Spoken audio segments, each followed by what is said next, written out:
They say every road hides a story, and some stories refuse to stay buried. It was a stormy Friday night when Ethan Miller, a young journalist from Seattle, was driving through the backroads of Oregon. He had just finished an assignment and wanted a shortcut home, but the GPS kept losing signal. The rain was hitting hard. The forest on both sides looked endless and cold. Then, out of nowhere, his headlights caught a small sign, Hodo Kuri Kudo, not enter after dark. He hesitated for a moment, but curiosity is a dangerous thing, especially for a journalist. Asterisk as he drove deeper into Hollow Creek, the fog thickened. Suddenly, an old woman appeared on the road, standing under an umbrella that didn't seem to be protecting her at all.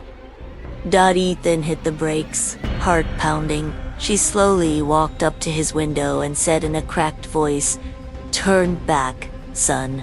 The house wakes up on nights like this." Turn back, son. The house wakes up on nights like this. Ethan frowned. "Ma'am, are you okay? Do you need help?" But the old woman just stared, her eyes pale, almost glowing. Then she whispered, "I used to live there until he came back." "I used to live there until he came back." And before Ethan could ask more, she was gone. Just vanished into the fog. Asterisk he kept driving, uneasy, until he saw it, a massive, decaying Victorian mansion, half covered in vines, standing alone on the edge of the forest. The car lights flickered and then died. His phone had no service. When he stepped out, the mansion's rusty gate creaked open by itself. Inside, the air smelled of mold and metal. He turned on his flashlight, and on the cracked wall, written in red paint, or was it blood, were the words, "Don't wake him." Suddenly, from upstairs, came the sound of footsteps. Slow, heavy, uneven.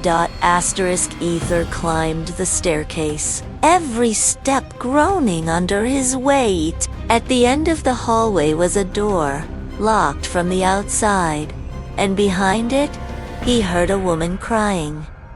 He forced the door open. Inside, a young woman was tied to a chair, shaking. Her wrists were bruised, her eyes terrified. "Please, untie me," she whispered.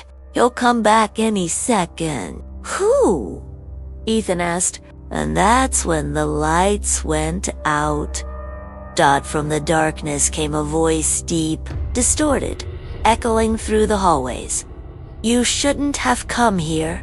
The walls began to shake. Doors slammed. A shadow moved, tall, faceless, with glowing red eyes, crawling down the wall like smoke. Ethan grabbed the girl, cutting her ropes loose. They ran down the stairs as the entity screamed, shaking the whole house. The front door flew open, but outside was nothing but fog. Then, suddenly, the girl's locket began to glow. Inside it was a small picture of the same old woman Ethan had met earlier.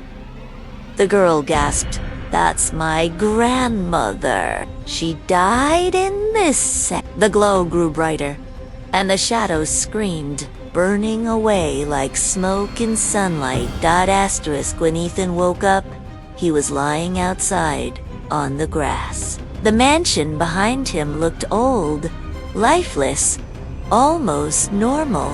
Police cars surrounded the area.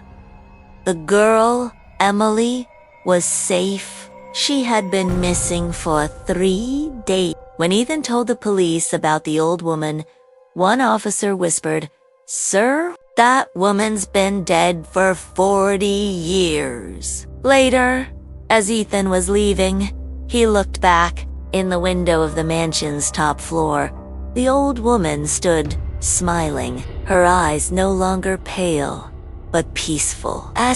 Some ghosts don't haunt to harm. They stay to protect. And sometimes, the darkest nights lead us right where we're meant to be.